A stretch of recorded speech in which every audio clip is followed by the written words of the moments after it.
ఇప్పుడే మన మిత్రుడు ఒక తమాషాగా చెబుతూ ఇంతకాలం నుంచి మీరు టీఎంసీల గురించి చెప్తున్నారు, అయినా కూడా టీఎంసీ అంటే కూడా ఇంకా చాలామందికి తెలియదు అని వారు అన్నారు. అది చాలా నిజం. అని ఈ మధ్యన సభలో మాట్లాడుతూ అక్కడ అందరూ ఉన్నారు, రాజకీయ నాయకులు ఉన్నారు, విద్యార్థులు ఉన్నారు.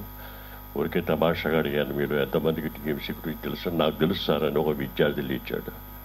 చెప్పయ్యా అంటే, ఎవరు సార్, తిరుమల మ్యూజిక్ సెంటరే కదా అని వాడు అడ్వర్టైజ్మెంట్లు చూస్తూ ఉంటాడు అతను టీఎంసీ.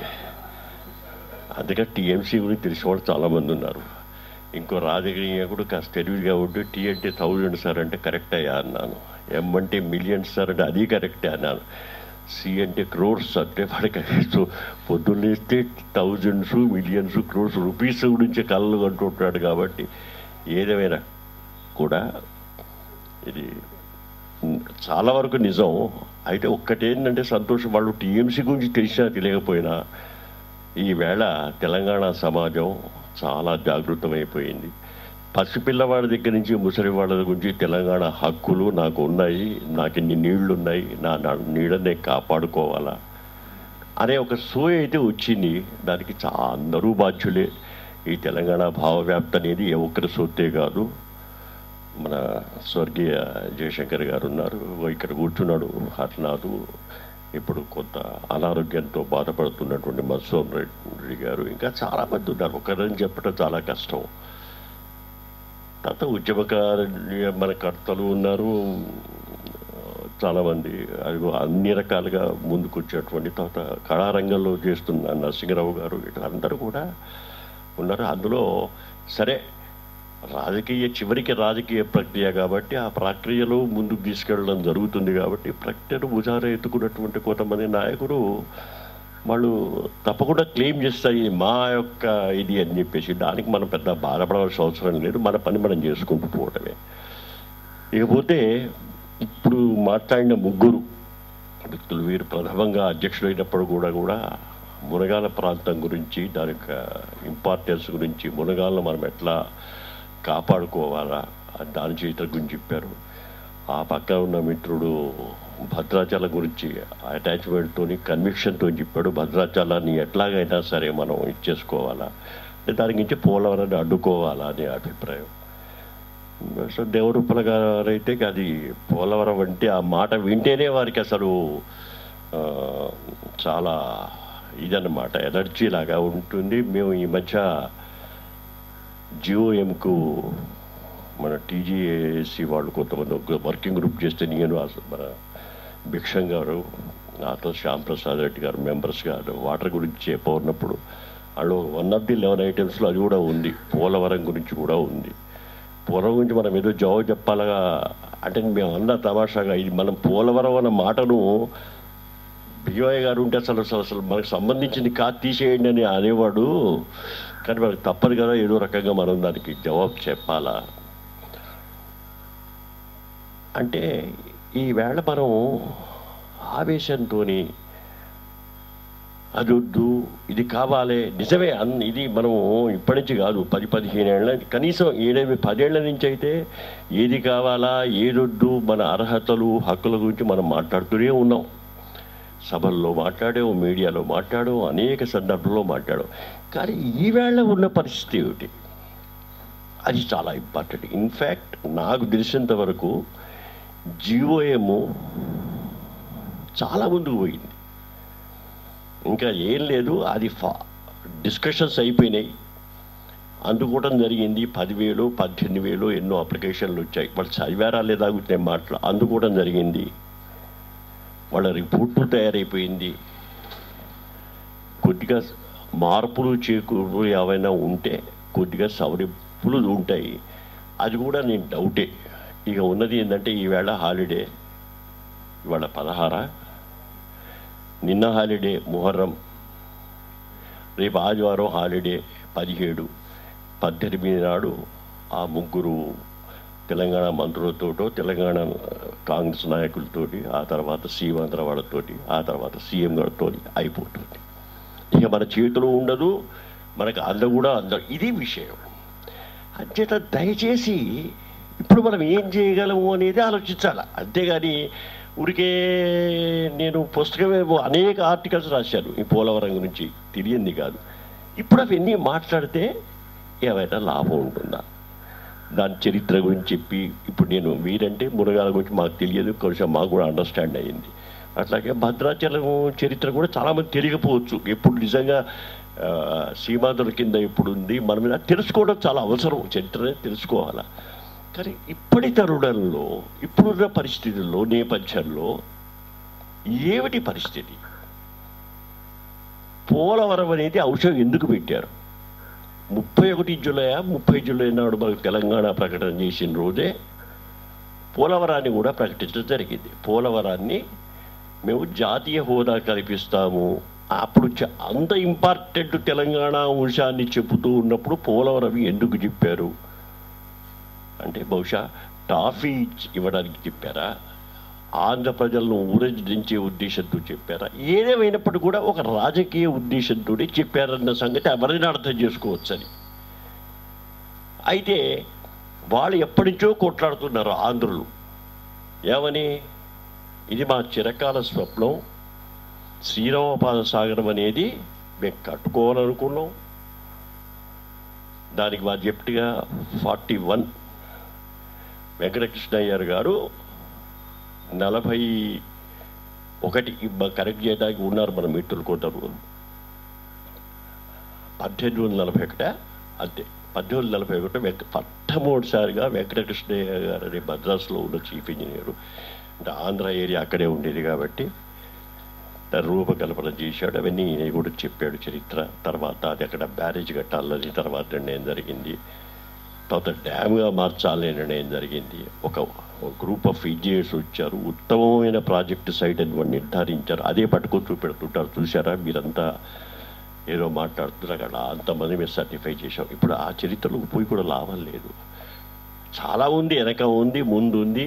శివాజీరావు గారు లాంటి పర్యావరణవేత్త ఏదైతే గీతం యూనివర్సిటీలో ఎమిరేటస్ ప్రొఫెసర్ కాబట్టి ఆయనే అనేక ప్రైమ్ మినిస్టర్కి రాయడం జరిగింది. ఈ డ్యామ్ కనుక ఫెయిల్యూర్ జరిగితే కొవ్వూరు, రాజమండ్రి ప్రాంతం మొత్తం సమూలంగా నాశనమైందని. ఎవడు పట్టించుకుంటున్నాడు దాన్ని? ఎవరైతే గిరిజనులకు ప్రాంతంలో వాళ్ళ యొక్క మన ఈ తాడిత పీడిత ప్రజానీకానికి మేము నాయకులు వాళ్ళ పక్షాన ఉండి పోట్లాడుతూ ఉన్న వామపక్షాలు అటువంటిది ఏమంటున్నారు? డిజైన్ మార్చండి, మేము పోలవరానికి అడ్డు కాదు అన్నారు. ఒకసారి అర్థం చేసుకోండి. మీరు నేను సంగతి మాట్లాడటం వేరు. వామపక్షాలు ఇక్కడ కాదు, వారికి ఢిల్లీలో ఉన్నప్పుడు కాన్స్టిట్యూషన్ క్లబ్లో ఎంపీలు నన్ను తీసుకెళ్ళారు, మాట్లాడి ప్రెసిడెంట్కి మేము ఇచ్చేసాం. నేను అన్నారు, అసలు ఎందుకయ్యా మీరు పోలవరం ఆపమని ఎందుకు అడగకూడదంటే, అమ్మమ్మ ఆపడానికి వీల్లేశారు. మీరు ఎట్లాగైతే వద్దంటున్నారో కావాలనుకుంటుండే అంతకంటే తీవ్రంగా ఉన్న వాళ్ళు ఉన్నారు. మా పార్టీ ఇక్కడ ఉంది, అక్కడ ఉంది. ఈవేళ టీడీపీ కూడా అక్కడ ఉంది, ఇక్కడ ఉంది. కాంగ్రెస్ ఇక్కడ ఉంది, అక్కడ ఉంది. టీఆర్ఎస్కి అక్కడ లేదు. ఇప్పుడు రాజశేఖర రెడ్డికి ఇక్కడ లేదు. అంటే మీరు వద్దనుకున్నా రాజకీయ వర్గం తప్పకుండా ఉంటుంది. ఇవాళ అశోక్ బాబు ఇంత మాట్లాడుతున్నాడు. రేపొద్దున ప్రజల అవసరాలు తీర్చిన అశోక్ బాబా వాడికి సమస్యలు వస్తాయి, వాడి పోలీస్ స్టేషన్లో పెడతారు, వాడిని ఎవరు వాడి కార్యకర్తని. వాడు ఎవరు తీస్తారు? వాడి మళ్ళీ పరిగెత్తకాల్సిందే టీడీపీ దగ్గరకు, కాంగ్రెస్ దగ్గరకు. ఎందుకంటే ఇవాళ వ్యవస్థ అట్లా ఉంది. అంటే ప్రజలు భావావేశంతో మాట్లాడటం వేరు, పనులు చేయించుకోవడానికి మళ్ళీ వాడు ఎవరు పట్టుకోవాల్సి వస్తుంది. అంటే మరి దయచేసి మనం ప్రాగ్మాటిక్గా ఆలోచిద్దాం, ప్రాక్టికల్గా ఆలోచిద్దాం. ఈవేళ ఉన్న పరిస్థితుల్లో ఇది ఆపడం సాధ్యమా, ఏం చేస్తే సాధ్యము అనేది మనం ఆలోచించాలి. భద్రాచలంలో ఇప్పటిదాకా అసలు ఆలోచనే రాలేదు. కానీ మనకి తెలుసు మొదటి నుంచి భద్రాచలం మీద వాళ్ళకి కన్నేశారు. ఎందుకు వేసారంటే ప్రేమ మీద చేయాల. మనవి వాళ్ళ ఉద్దేశం ఏంటంటే ఇవాళ ఒరిస్సా, ఛత్తీస్గఢ్ రాష్ట్రాలు తీవ్రంగా వ్యతిరేకిస్తున్నాయి పోలవరాన్ని. సుప్రీంకోర్టులో అర్జీలు దాఖలు చేసినాయి. అంతకంటే ముందు నుంచే సెంట్రల్ ఎంపవర్ కమిటీలో నేను, జయప్రకాష్, మీ యూనివర్సిటీ జయప్రకాష్, ఈయన రామచంద్రరావు గారు అడ్వకేట్తోని సెంట్రల్ ఎంపవర్ కమిటీలో మేము అనేకమైన టెక్నికల్గా అన్ని రకాలుగా మేము కారణాలు చూపెట్టాం. వాళ్ళు అప్పుడు విజిట్కి వచ్చారు, ఇక్కడికి చూశారు, చేశారు, ఏదో అయిపోయింది, ఇచ్చి రికమెండేషన్ చేశారు. అంటే మేము ఏం చూసామంటే ఈ పోట్ల రాజశేఖర రెడ్డి గారు 2004లో మొదలుపెట్టినప్పటి నుంచి వాళ్ళకి 9 సంవత్సరాలు ఈ పోలవరాన్ని మొదలుపెట్టి 8-9 సంవత్సరాలు. ఎన్ని గైడ్ లైన్స్ అన్నా ఉండనివ్వండి, సుప్రీంకోర్టు స్పష్టంగా చెప్పింది. ఆలమట్టి కేసులో పేజెస్తో మేము రాసాం, రికార్డులు చూపించాం. అన్ని పర్మిషన్లు ఇళ్ళు లేకుండా ఇట్లాంటి అంతర్రాష్ట్ర మీద ఉండే ప్రాజెక్టులు, ఇంటర్ స్టేట్ రివర్ మీద ఉండే ప్రాజెక్టు మొదలు పెట్టకూడదు. ఏమేం పర్మిషన్లు అంటే చెప్పింది. ప్లానింగ్ కమిషన్ కావాలా, సెంట్రల్ వాటర్ కమిషన్ కావాలా, ఎన్వైరన్మెంట్లో 2 పర్మిషన్స్ కావాలా, ఫారెస్ట్ కావాలా, ఎన్వైరన్మెంట్ క్లియరెన్స్ కావాలా, గిరిజన మంత్రిత్వ శాఖ కావాలా, సంబంధితాయి.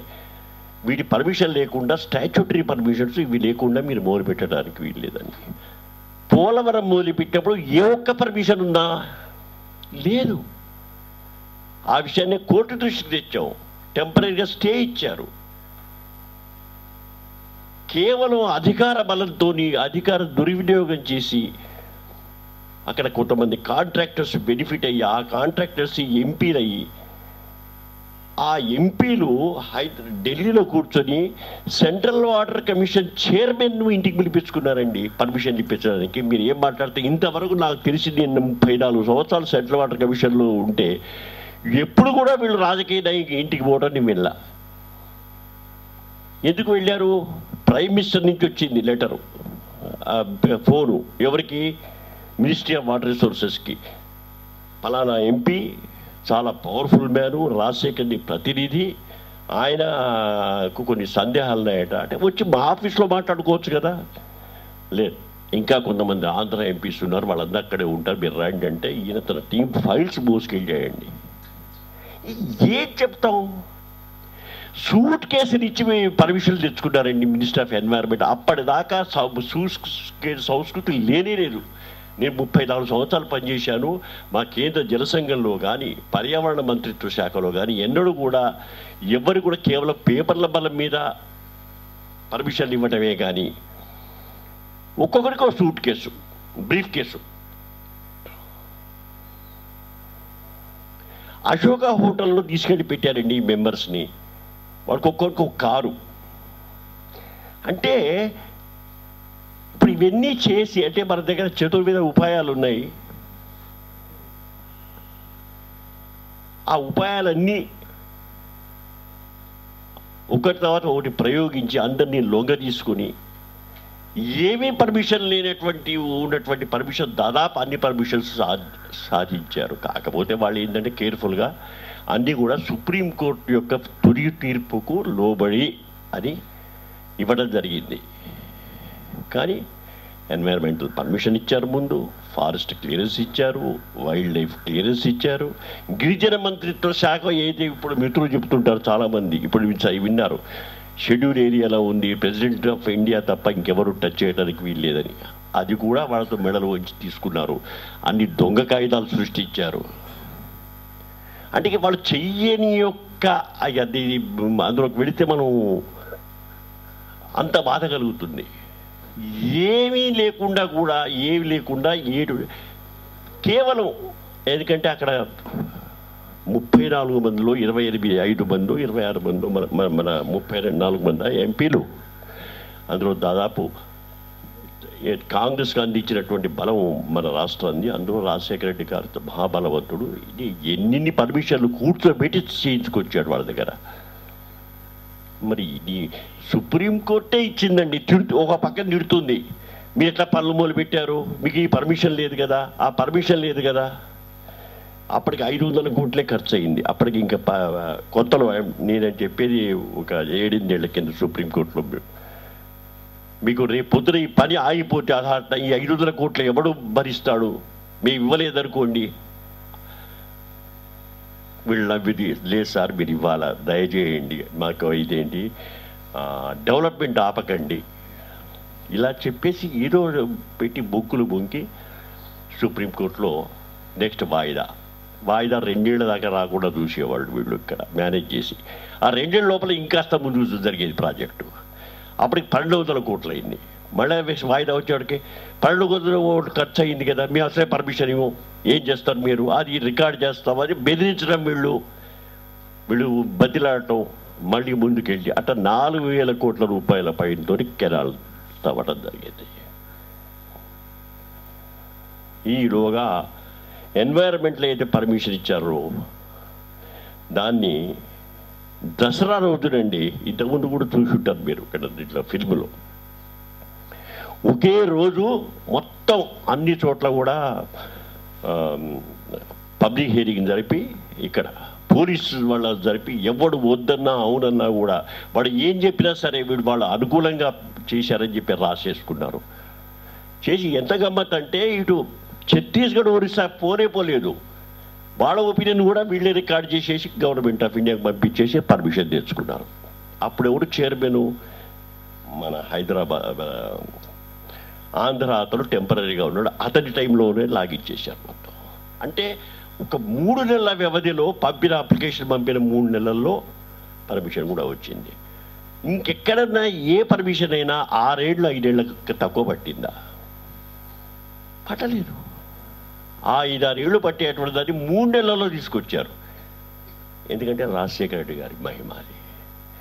ఆయన ఈ తర్వాత నీకు సుప్రీంకోర్టు డైరెక్షన్ ఉంటే లాభం, చట్టాలుండి లాభం ఏంటి, ఏది లాభం లేదని మేము దీనికి వచ్చేసాం. ఈవేళ పాపం మనం చూస్తే చాలా బాధ కలుగుతుంది. అది ఇక్కడ పనికి రాదండి, నేషనల్ ప్రాజెక్ట్ ఇవ్వకూడదండి. అరే నేషనల్ ప్రాజెక్ట్ ఇస్తావు నీ అభిప్రాయం చెప్పని వాళ్ళు అన్నారు. మనం ఏమన్నాం, సరే నేషనల్ ప్రాజెక్ట్ దానికి ఎందుకు, మావి కూడా ఉన్నాయి కదా, ప్రాణహిత చేవేళ్ళకి ఇవ్వండి, ఆ తర్వాత ఏంటి మనకు పాలమూరు లిఫ్ట్ ఇరిగేషన్ ఇవ్వండి, మేము అది ఎట్లా అయ్యేది అవుతుంది, మాది కూడా చేర్చండి అని, అంత తప్ప. అప్పుడు అదృష్టవశాత్తు ఆయన ఒక నివేదిక పంపాడు, జీవోఎంకి ఆల్రెడీ రమేష్ ఇచ్చేశాడు. అందులో భద్రాచలాన్ని పోలవరానికి బలివ్వండి అంటే అది ఇచ్చేసాడండి. ఇంకా మనము ఎవరికి జీవోఎంకి ఇచ్చాడు, అందులో పోలవరానికి జాతీయ హోదా కల్పించాలి. ఎందుకు కల్పించాలంటే 5 పేరాలు రాశాడు. ఇది చాలా బ్రహ్మాండమైన ప్రాజెక్టు, దీనివల్ల సాగునీరు తాగునీరు వస్తుంది, అది వస్తుంది, ఇది వస్తుంది, పవర్ జనరేషన్ వస్తుంది, జాతీయంలో ఇంత సంపద పెంచుతుంది, ఇంకా నీ ట్రైబల్లో ఇంతమంది లైఫ్ ఉంటుంది, అవన్నీ ఉండడమే. అందులో ఎవరు ఇస్తున్నారు, విద్యాసాగర్ రావు వాడో వీడు వచ్చింది కాదది. స్వయాన జీవోఎంలో మన నీటి వ్యవహారం చూసేటువంటి మంత్రి గారు అన్నారు. ఇక మనం ఎట్లాగూ ఈ ఉపద్రవం వచ్చింది కాబట్టి మరి మా పాలమూరు సంగతి ఏమైంది, దీని ప్రాణహిత ఏమైంది అంటే ఉన్న 2 సెంటెన్సులు కొట్టేసి ఆయనే కొన్ని. అంతకుముందు ఏంటంటే ఆయన ఎంత ఇంపార్టెన్స్ అంటే దీనికి ఇచ్చాడు, ఈ పోలవరానికి మీరు తెలుసుకోవాలి. ఎందుకంటే ఈవేళ అంతా అయిపోయిన తర్వాత అయ్యో మాకు తెలియదే అనేకంటే అవన్నీ జరిగిపోయినాయండి, ఇంకా ఇప్పుడేం జరగదు, అన్లెస్ తెలంగాణ ఆగిపోతే జరుగుతుంది. అప్పుడు వాళ్ళు అడిగేదే హైదరాబాదు ఏదో వాడు 3 అడిగే, మనమేమో ఇక్కడ దాకా ఖైరతాబాద్ మండలం అన్నాం, లేకపోతే రెవెన్యూ ఆఫ్ డిస్ట్రిక్ట్ ఉండాలన్నాం. జిఎంసి వాడు మధ్య మార్గం ఎంచుకున్నాడు, హెచ్ఎండిఏ వాళ్ళు అడిగారు. ఇది బౌండరీ ఇది పరగాడ గురించి నాకు తెలియదు వెరీ ఫ్రాంక్గా. బౌండరీ కమిషన్ అంటే వాళ్ళ బౌండరీల గురించి డిసైడ్ చేసే సభ్యులు ఉన్నారే, వాడికి బుడగాల గురించి ఏం రాసినప్పుడు అడగటం అడుగుతారండి, అడిగినంత మాత్రం వీళ్ళు ఇస్తారని కాదు. అక్కడ ఇవ్వాల్సిన అవసరం ఎందుకు వచ్చిందంటే వాళ్ళ బాధ ఏంటంటే భద్రాచలం ఒకవేళ అక్కడ ఉంటే ఇప్పుడు సుప్రీంకోర్టు తొందరలో డిసైడ్ చేసే అవకాశం లేదు, చేసే టైం పడుతుంది. ఈ లోపల ఇదొక స్టేట్ అయిపోతే అది కూడా యాడ్ అవుతుంది, ఇంకో ఫైల్ చేస్తుంది రేపు పొద్దున. ఇప్పుడు మన అప్లికేషన్లు ఉన్నాయి కానీ ఎవరు చేశారు, నేను చేశాను, కోదండరాం చేశాడు, ఆయన చేశాడు, ఇది చేశాడు. కానీ దానికి మన వాటికి విలువ ఉండదు.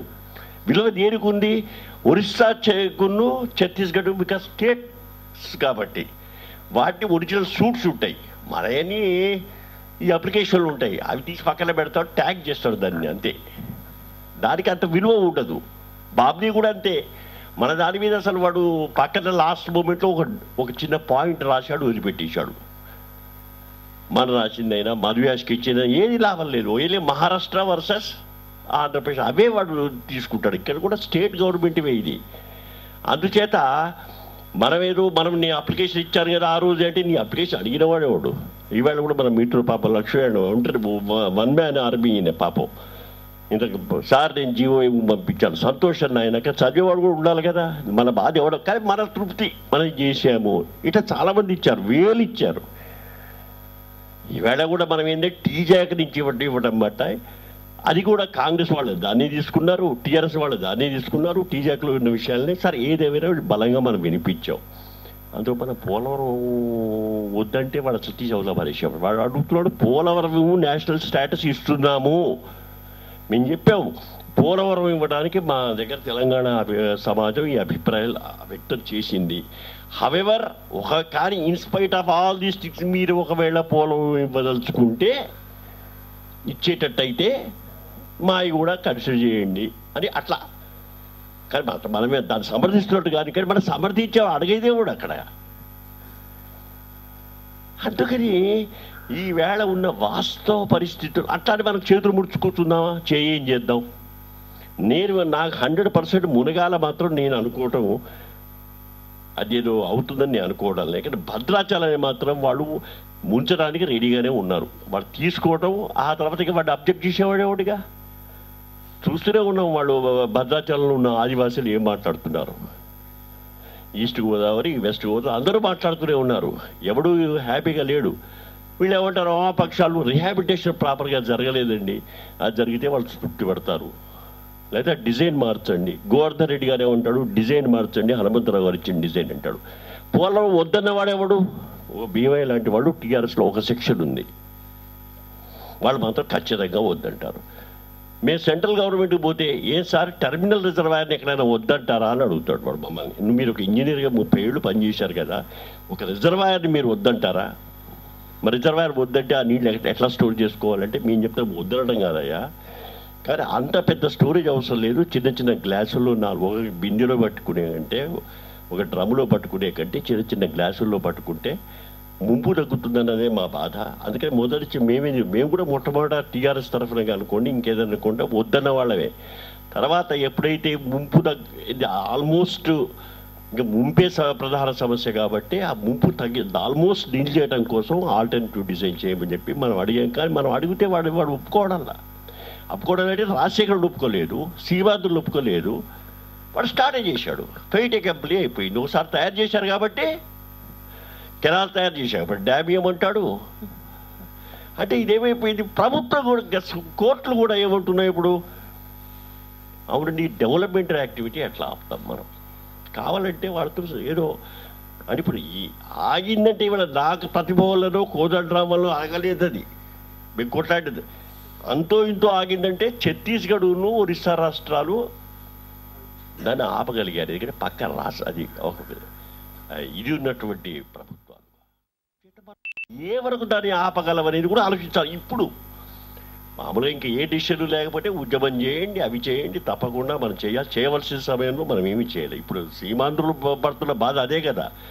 మమ్మల్ని ఇంతకాలం మా నాయకులంతా తప్పుదోవ పట్టారు.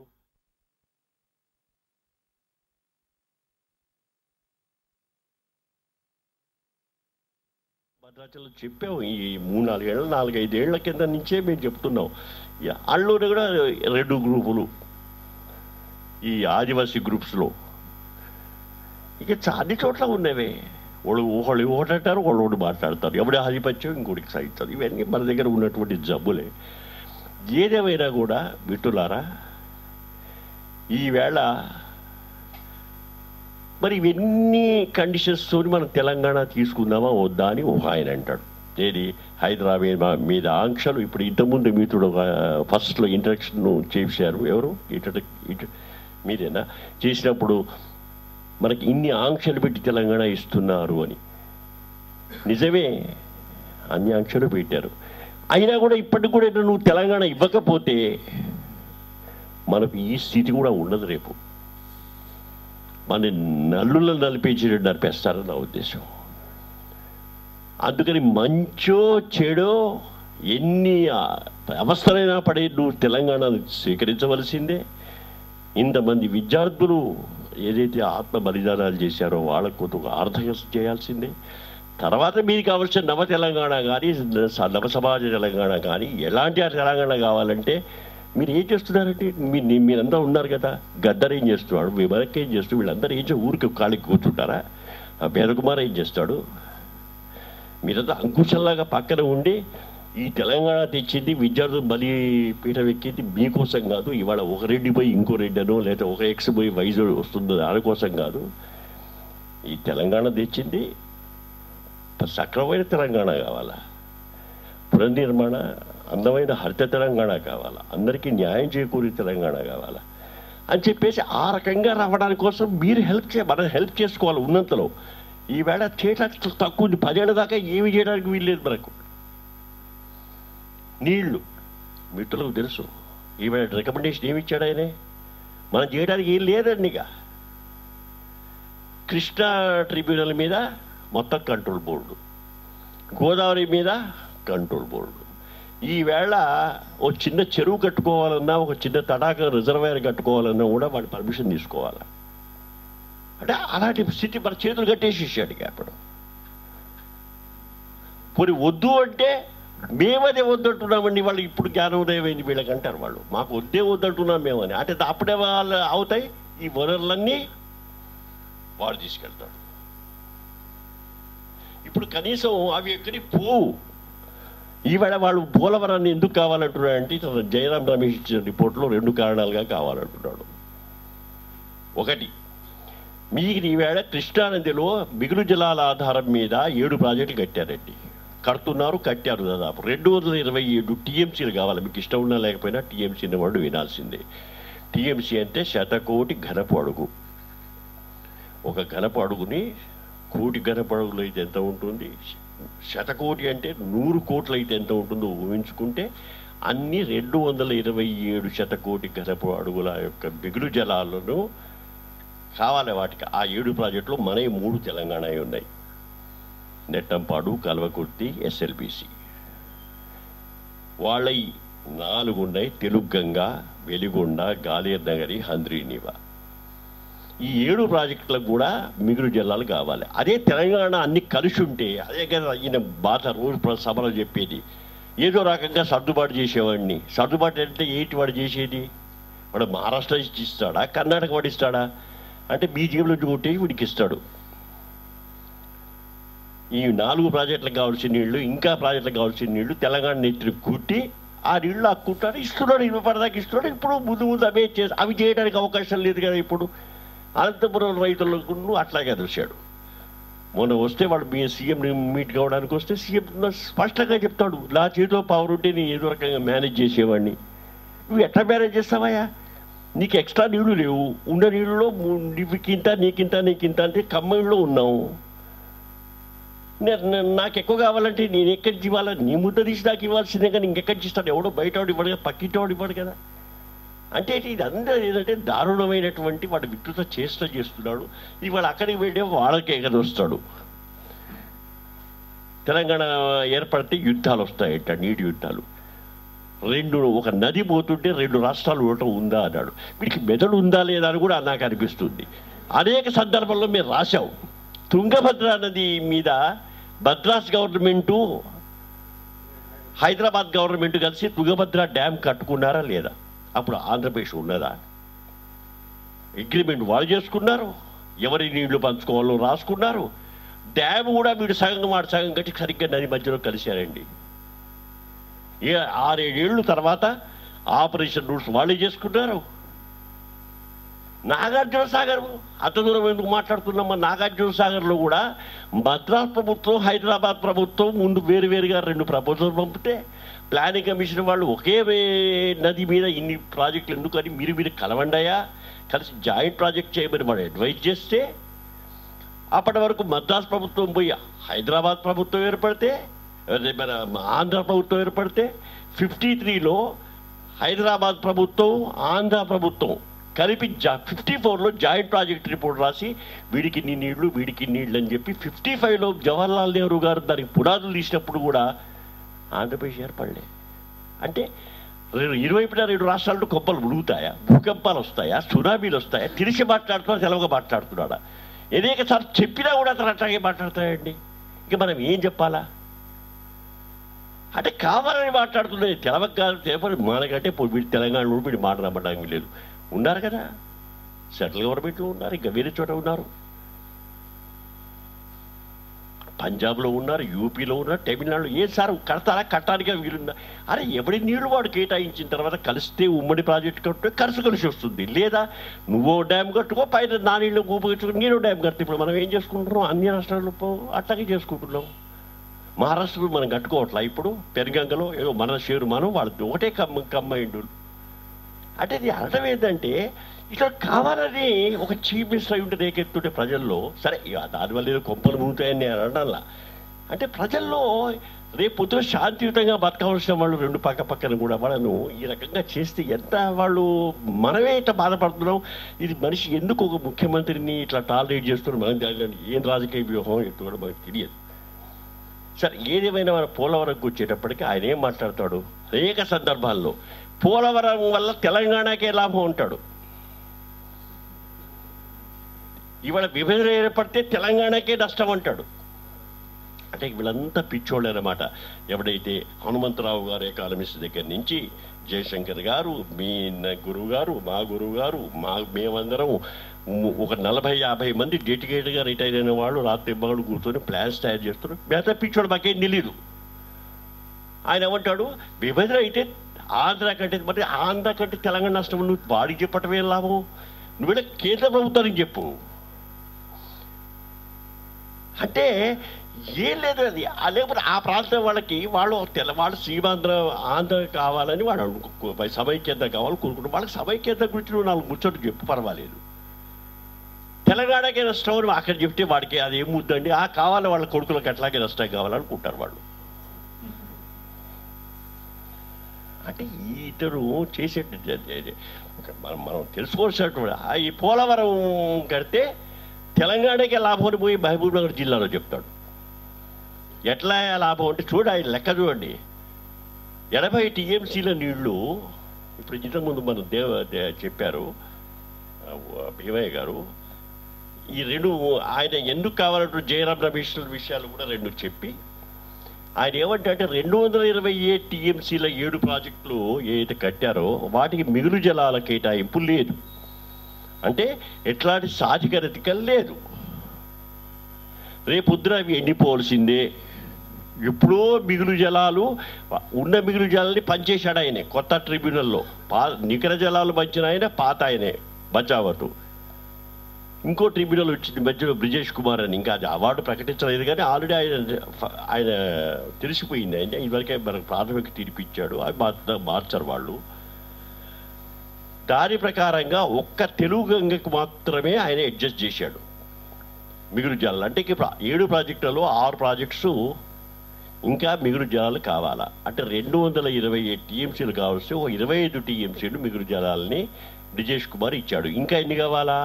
202 టీఎంసీలు కావాలా. 202 టీఎంసీ ఎక్కడి నుంచి రావాలా? కృష్ణానదిలో మిగులు జలాలు వచ్చే అవకాశం తక్కువ. అందుకని గోదావరిలో నుంచి ఇవ్వాలా. అందుకని 2 సోర్సెస్ పట్టాడు ఆయన. ఒకటి ఏంటంటే పోలవరంలో ఆల్రెడీ ఒప్పందం ఉన్నది. ఆ ఒప్పందం ప్రకారం ఏమిటంటే పోలవరం నిర్మాణం దాకా కూడా ఆగక్కర్లేదు, పోలవరం క్లియరెన్స్ వస్తే చాలు. అంటే ఇన్వెస్ట్మెంట్ క్లియరెన్స్ ప్లానింగ్ కమిషన్ వాళ్ళు ఇచ్చిన రోజు నుంచే అలా వచ్చే 80 టీఎంసీల్లో 35 టీఎంసీలు పై రాష్ట్రాలకు పోతాయి, 45 టీఎంసీలు మనకు మిగులుతాయి. ఈ 45 టీఎంసీలోనే రాయలసీమకు మీకు ఆ తెలంగాణ వాళ్ళకి ఇచ్చేవాడిని కదా, నీ మహబూబ్ నగర్ జిల్లాకు వచ్చేవి కదా, ఇది మీ తెలంగాణ వాళ్ళు అడ్డుకుంటున్నారు చూసావా, పోలవరం కడితే ఇది వచ్చేది అని ఆయన ఉద్దేశం. అందుకే ఎప్పుడు వెళ్ళినా తెలంగాణకే లాభం, పోలవరం వల్ల విభజన ఆగితే తెలంగాణకే నష్టం, విభజన ఆగితే లాభం, ఈ రకంగా ఆయనే కబుర్లు చెప్తుంటాడు. అందుకని రాజకీయ పక్షాలన్నీ కూడా ఎవరికి అనుకూలంగా వాడు చెప్తాడు. వాడైతే 6 నెలల్లోనే నేను కడతానంటాడు మావాడు పవర్కి వస్తే. సరే, ఇవన్నీ అంటే పక్కన పెట్టి ఈవేళ జరుగుతున్నది ఏంటంటే ఆయన ఇదొకటి చెప్తాడు. అంటే మీకు 227లో 25 టీఎంసీలు బ్రిజేష్ కుమార్ ఇచ్చాడు కాబట్టి ఇంకా 202 టీఎంసీలు కావాలి. అందులో 45 టీఎంసీలు పోలవరం నుంచి వస్తాయి మనకి. అంతదాకా ఆగకల, పోలవరం నిర్మాణం దాకా కూడా ఆగకల, పోలవరం శాంక్షన్ కావాలంటే అప్పుడు ఇది ఎప్పుడు అవుతుంది? సుప్రీంకోర్టు ఇక కట్టుకోండి అని తెర లేబడితే ఇమీడియట్గా వాడు రెడీగా కూర్చున్నాడు. ప్లానింగ్ కమిషన్ వాడు గుద్దుతాడు ఇన్వెస్ట్మెంట్ క్లియరెన్స్ అని. ఇయగానే వాడు పైన మహారాష్ట్ర కూడా తన 35 ఆపుకుంటాడు. 80 వస్తాయి, 45 మనకు వచ్చేస్తాయి, 35 ఆపుకుంటాడు. అంటే 45 టీఎంసీల్లో దాన్ని కొంత ఇక్కడ వీళ్ళకి ఇవ్వచ్చు. ఎవరికి? సీమాంధ్రకును అంది. అంటే మోస్ట్ ఆల్ 45 టీఎంసీని ఈ కొత్త ప్రాజెక్టుకి చదువుతాడు. అది నెంబర్ 1. ఇది సరిపోదు. అందుకని దుమ్ముగూడ నుంచి నాగార్జున సాగర్కు స్కీమ్ పెట్టారు. అవి మిగులు జలాలు, అవి 165 టీఎంసీలు ఉన్నాయి. ఆ 165 టీఎంసీల్లో కూడా కొంత బాగా పోయే ప్రమాదం ఉన్నది. ఇంకా డిసైడ్ కాలే, ఏది పై రాష్ట్రాలు తీసుకునే ప్రమాదం ఉన్నది, ప్రొవిజన్ ఉన్నది, కానీ అది డిసైడ్ కాలేదు. కానీ ఆయన ఏమనుకుంటాడు, 165 టీఎంసీలు అవి వస్తాయి, 45 టీఎంసీలు ఇవి వస్తాయి కాబట్టి 220 దాకా 210, 205, 200 అయితే ఆ మిగులు రాశాడు. అందులో క్లియర్గా జయరాం రమేష్ అన్న రాసిన దాంట్లో ఏంటంటే ఆ మిగులు జలాలు కృష్ణానది మీద చేసినటువంటి మిగులు జలాలను కంప్లీట్ చేయాలంటే ఈ 2 ప్రాజెక్టులు పూర్తి చేయాలి. అంటే పోలవరం మీద ఆవశ్యకతలు నిర్ధారించాడు ఆ రకంగా. అంటే ఏ రకంగా చూసినా పోలవరం ఆయనకు కావాలా? ఇటు కృష్ణా బేసిన్లో ఉన్న ప్రాజెక్టులైనా పూర్తి చేయడానికి కావాలా, లేదా అక్కడ చిరకాల స్వప్నం కాబట్టి వాళ్ళకి ఆంధ్ర ఏరియాకి కల్పవల్లు కాబట్టి అట్లయినా కావాలా? ఏదేమైనా కూడా అది కావాలా? తలనొప్పి తగ్గించుకోవడానికి భద్రాచలాన్ని పూడ్చాలా? ఇక సరిగా టెక్నికల్ విషయాలకు నేను వెళ్ళదలుచుకోలేదు. 36 లక్షలు 50 లక్షలు అయింది, వాళ్ళు ముంపు చేయలేదు, కరకట్టలు నిర్మిస్తున్నారు, అవి ఉంటాయా చస్తాయా? ఇప్పుడు మన వాళ్ళు కూడా సగం మంది అనుకుంటారు పోతే పోయింది, ఎట్లా మనకు రానప్పుడు అది డ్యామ్ బస్ట్ అయితే పోతే పోతారు. అంటే మన వాళ్ళకు కూడా ఖర్చు కూడా తక్కువేం లేదు కదా, మన వాళ్ళైతే మునగరు కదా. అంటే ఆ టెంపరీగా రాముని కాళ్ళు కాకపోతే తలదాకా పోతుంది. మళ్ళీ ఆ టెంపరీ వరద 50 ఏళ్ళ ఎప్పుడూ వచ్చి 50 లక్షల వరద ఎప్పుడు 6 గంటలే ఉంటుంది, 8 గంటలు ఉంటుంది. ఇదైతే పర్మనెంటే కదా. అంచేత ఇవన్నీ అవి వాళ్ళు నిర్ధారించుకోవాల్సింది, కేంద్ర జనసంఘం నిర్ధారించవలసింది. ఆ డిజైన్ ఉంటుందా, ఊడుతుందా, చేస్తుందా? మనకి ఇప్పుడున్న తరుణంలో మనం అడగవలసింది ఏంటంటే, నాకైతే ఏం చేయాలో నాకైతే తోచట్లా. అయితే ఇప్పుడు ఈ పర్టికులర్ స్టేజ్లో మనం ఆపలేని, వద్దు అనేటట్టుగా లేదు. ఇప్పుడు ఈ భూతాన్ని ఎట్లా వదిలించుకోవాలని మనం తంటాలు పడుతున్నాం. అంచేత దాన్ని స్వాగతించాలా. అట్ ది సేమ్ టైం ఇట్లా నా భద్రాచారాన్ని కబడించేటువంటి తెలంగాణ ఎందుకు, అదే మన పోలవరం కావాలి, తర్వాత ఇది హైదరాబాద్ మీద ఆంక్షలు, ఇవన్నీ ఉన్నాయి, ఇంకా చాలా ఉన్నాయి, ఇంకేమో వస్తాయో అవన్నీ బయటపడతాయి. కానీ మరి వద్దన్నావా కావన్నా అంటే మనం వద్దన్నా కాదన్నా జరుగుతుంది అనుకోండి, అది కాదని అనడాల. బట్ స్టిల్ మనం ఇక్కడ కూర్చున్నాం కాబట్టి ఈ సమాజం ఆలోచించవలసింది ఏంటంటే, మనం యథార్థాల మీద పోయి ప్రాగ్మాటిక్గా ఇప్పుడు జరుగుతున్న చరిత్ర చూస్తే బెటర్. కానీ ఎప్పుడో ఇట్లా ఉండేది అట్లా ఉండేది. ఇన్ఫ్యాక్ట్ చాలామంది ఆంధ్రులు ఏమంటారంటే, వాళ్ళతో అంటే మొన్న దాకా కలిసే ఉండేవాళ్ళం కదా, వాళ్ళు ఏమంటారంటే, సార్ ఇది మాకు ఆ రోజుల్లో వచ్చేసి రామపాద సాగరం, ఈ మద్రాసు వాళ్ళకి ఏంటంటే డబ్బులు లిమిటెడ్గా ఉండటం వల్ల వాళ్ళకి ఇంట్రెస్ట్ ఎలా ఏమిటంటే కృష్ణా పెన్నా ప్రాజెక్టు మీద. అంటే ఇక్కడ సోబచెల్ నుంచి ఒక పెన్నా నదికి ఒక పెద్ద కాలువ తీసుకెళ్ళి ఆ కాలువ ద్వారా వాళ్ళ మద్రాసుకు నీటి తీసుకుపోవాలనే ఆలోచన ఉండేది వాళ్ళకి. అంటే దాని మీద ప్రాధాన్యం ఇచ్చి అది ముందుకు పుష్ చేశారు. కానీ వాళ్ళు ఇంటెలిజెంట్గా ప్లానింగ్ కమిషన్ వాళ్ళు అది కనిపెట్టి దానివల్ల లాభపడే వాళ్ళు ఎక్కువ అని చెప్పేసి ఆల్రెడీ వాళ్ళు దాన్ని స్కటిల్ చేశారు. అది రాలేదు, ఇది రాలేదు, లేకపోతే ఇంత ఆలస్యం అయ్యేది కాదు. సరే, ఏదైనా దాని గురించి మనకు ఇప్పుడున్న పరిస్థితుల్లో నా ఉద్దేశంలో ఏంటంటే ఇది చాలా ముందుకు వెళ్ళిపోయింది. ఇంకా రేపు ఎల్లుండినా మా ఉద్దేశం ఏంటంటే ఇది 18 అనేది ఊరికే చర్చల వరకు అది మన మంత్రులతో అప్పటికే నిర్ధారణ జరిగిపోయింది. ఇప్పుడు జీవోఎం క్యాబినెట్కి పోతుంది. క్యాబినెట్ వాళ్ళు దాన్ని జిఓఏ మీద రాస్తే అది వాళ్ళ క్యాబినెట్ అప్రూవ్ చేస్తారు అనుకుంటున్నాను. క్యాబినెట్ నుంచి ప్రెసిడెంట్కి పోతుంది, ప్రెసిడెంట్ నుంచి వీళ్ళ ఒపీనియన్కి పోతుంది. ఇక వాళ్ళకు కూడా ఆశలు పోయినాయి. వాళ్ళకు ఉన్నాయి రెండే ఆశలు. ఒకటి సుప్రీంకోర్టు వాళ్ళు ఈ 371D మీద ఆపుతారో ఏమో. హైకోర్టు కొట్టిపారేసింది 371D ఆర్టికల్ని. అదేమైనా వీళ్ళకి రక్షణ కల్పించేలాగా ఉపయోగిస్తారేమో, అదొకటి. రెండోది బీజేపీని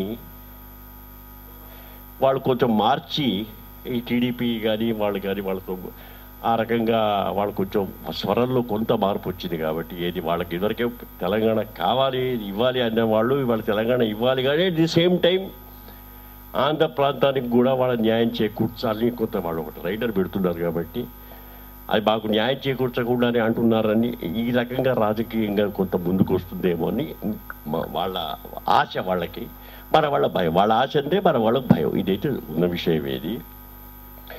ఏదేమైనా ఈ దరిద్రం ఎప్పుడు దొరుకుతుందా, ఈ శని, దీని నుంచి ఎప్పుడు మనం విముక్తమవుతామా? కష్టమైన బాధ కలుగుతుంది మనకి. ఎందుకంటే మన ప్రాంతం మనకు వాళ్ళకు ఒక ప్రాంతం మనతో ఉన్న ప్రాంతం పోతుంది అని మనకు అనిపిస్తుంది. వాళ్ళకి ఎప్పుడైతే 50 ఏళ్ళకే అట్లా ఉంటే, ఇప్పుడు మన మిత్రుడు ఎప్పటి నుంచి ఉన్నాయా ఇది మీ భద్రాచలం 59, అంతకుముందంతా మందే అన్నాడు కదా. అట్లాగే ఇక మునగాలు అయితే ఇంకా ఇది అయితే నా ఉద్దేశంలో మునగాలకు అలాంటి ప్రభావం ఏం కనపట్టాల నాకైతే. అంటే మరి దీన్ని చదవాలా, ఏది ఆ బౌండరీస్ వాళ్ళు ఇచ్చింది. కానీ రమేష్ నేను 2 చదువుతాను. వాడు గమ్మత్ ఏంటంటే ఫస్ట్ ఇచ్చిన రిపోర్ట్లో ఈ నాగార్జున సాగర్ దుమ్ముగూడెం టేల్పాండు నేషనల్ ప్రాజెక్టు కూడా దాన్ని కూడా ఇవ్వాలా, కానీ దాన్ని సెంట్రల్ గవర్నమెంటే తన అజమాయిషిలో పూర్తి చేయాలని పెట్టాడు. అంటే మన ప్రమేయం లేకుండా. అది మన వాళ్ళు, ఎవరైతే మన మనుషులు అక్కడ ఉన్నారో వాళ్ళు దాన్ని మార్పించారు. అది ఎట్లా ఇస్తారండి మీరు? సెంట్రల్ గవర్నమెంట్ స్టేట్ గవర్నమెంట్ కింద వచ్చేస్తుంది అది. అంచేత వీడు స్టేట్ గవర్నమెంటే పూర్తి చేయాలని రాయండి అంటే అది తీసేసాడు అన్నమాట. అంటే రేపొద్దున స్టేట్ గవర్నమెంట్ వాడు మనవాడు కొంత ఢిల్లీ డాలీ చేసేటువంటి అవకాశం ఉంది. ఇక్కడ మనం పూర్తి చేయాలి కదా. మనకు అవి మిగిలిన ఇంపార్టెంట్ అవి ముందు చేసి కొంచెం. ఇన్ఫ్యాక్ట్ మనము బిఎస్ఎల్ కెనాల్ తీసుకుంటే, బిఆర్ సట్లెజ్ కెనాలు ఇట్లాగే సుప్రీంకోర్టు ఆర్డర్ వచ్చింది పూర్తి చేయమని. స్టేట్ గవర్నమెంట్ ఏదో చేయాల. ఎవరు పోయినా వాళ్ళని కాల్చి పరేసేది అక్కడి నుంచి మిలిటెంట్స్. సెంట్రల్ గవర్నమెంట్ ఫెయిల్ అయింది. స్టేట్ గవర్నమెంట్ పంజాబ్కి ఇష్టం లేదు. ఇప్పుడు ఎవడు ముందుకు రావడం ఆ ప్రాంతంలోంచి కెనాల్ తీసుకుపోవడానికి మీ ఇష్టానికి వ్యతిరేకంగా. అంటే నేను I'm not encouraging it. What I mean to say is central government తలుచుకున్నా కూడా చేయలేని పరిస్థితి. ఎందుకంటే మొత్తం మీ ఖమ్మంను మన నల్గొండ నుంచి ఆ కెనాల్ తీసుకుపోవాలి, వాళ్ళ ఏరియాను ముంచి తీసుకుపోవాలి. పోనీ వాళ్ళకి ఏమైనా బెనిఫిట్ అవుతుందా? డైరెక్ట్ బెనిఫిట్ ఏం లేదు వాళ్ళకి. అందులో వాడు సర్కారు వాడు చెప్పింది ఏంది, మీకు ఎందుకయ్యా దుమ్ము గురించి అంటే వాడు అన్నది నాగార్జున సాగర్ కమాండ్ కోసమని చెప్పేసి ఆయకట్టుకి ఇవ్వాలని చెప్పి ఈవేళ వాడు రమేష్ రాసిన దాంట్లో ఏం రాస్తాడు, ఈ పై ఉన్న ప్రాజెక్టులకు నేను నీళ్ళు ఇస్తాను అంటే వాడికి నిజంగా వాళ్ళ మనసులో ఉన్న మాట చెప్పేశాడు అతను. వాడు ఇదంతా నాగార్జున సార్ అన్నది ఎప్పుడు నమ్మడానికి వీల్లేదు. వాళ్ళకి నాగార్జున సార్ వాళ్ళకి ఇవ్వాల్సిన అవసరం లేదు. అంటే ఏదేమైనా కూడా అనడం ఏంటంటే ఈవేళ సరే వాళ్ళ ఒత్తిడికి లొంగి ఆ రకమైన రికమెండేషన్ చేశారా, ఎలా చేసినప్పటికీ కూడా ఇవాళ యథార్థం అది ఆల్రెడీ ఆయన చేతులు కడుక్కున్నాడు. అయితే భద్రాచలంను వీటి మీద ఇంకా ఫైనల్ కాలేదు అది. ఎందుకంటే దాని మీద మన తెలంగాణ మంత్రులు కూడా చాలా సీరియస్గా మాట్లాడారు మొన్న. ఈ భద్రాచలాన్ని మీ పరిస్థితులను వదులుకోవాలి ఇదని. బహుశా మరి భద్రాచలము ఇవ్వకపోతే కూడా వాళ్ళు పోలవరం ఇచ్చినా చాలు వాళ్ళకి. కానీ ఇది మన యూజెస్ అవుతుంది వాళ్ళకి. దీని మీద మళ్ళీ తెలంగాణ వాళ్ళు కోర్టుకు వెళ్తారు, అది యాడ్ అవుతూ ఉంటుంది. అంచేత మరి అది ఆహ్వానించదగ్గ పరిణామమా కాదా, అది వాళ్ళకి మాత్రం వాళ్ళకి సుతరావు ఇష్టం లేదు. ఏమైనా కూడా ఇలా అనేకమైన సమస్యలు అయితే ఉన్నాయి ఇప్పటికి కూడా. అది మనకు కానీ ఇప్పుడు మనం ఈ టైంలో మనం గుర్తు చేర్చుకోవటం వల్ల సరే మన బాధలు మనం చెప్పుకోవాలి. కానీ ఎవరికి చెప్పుకుంటారు? కిరణ్ కుమార్ రెడ్డి వినే పరిస్థితులు లేడు, తెలంగాణ మంత్రులు వినే పరిస్థితులు లేరు. వాళ్ళు అక్కడ విజయోత్సవ సభ చేస్తున్నారు. వాళ్ళు ఉన్న విషయం అది. వాడేమో అక్కడ పొద్దులే సాయంకాలం దాకా వాడు మాట్లాడబడ్డాయి. కేంద్ర ప్రభుత్వం వాడు చేసే పని వాడు చేసుకుపోతున్నాడు. అంచేత ఇవన్నీ చాలా మాకంటే అది ఇది అబ్జర్వ్ చేస్తున్నాడు మాకు చాలా విచిత్రంగా ఉంటుంది ఈ పరిస్థితి. సో ఏదేమైనా కూడా ఏం జరుగుతుందో చూద్దాం. ఇది పరిస్థితి అండి. ఈ నాకు అవకాశం కల్పించినటువంటి టీఆర్సీకి కృతజ్ఞత తెలుపుకుంటూ, మీలో కొంతమంది మిత్రులకేవో కొన్ని సందేహాలు కానీ ఇంకేమైనా కానీ ఉంటే మునగాల విషయంలో కానీ, పోలవరంల విషయంలో కానీ, భద్రాచలం విషయంలో కానీ ఇంకేమైనా విషయాలు ఉంటే కూడా మీరు మీదికి వచ్చి పంచుకోవాల్సిందిగా. నమస్కారం.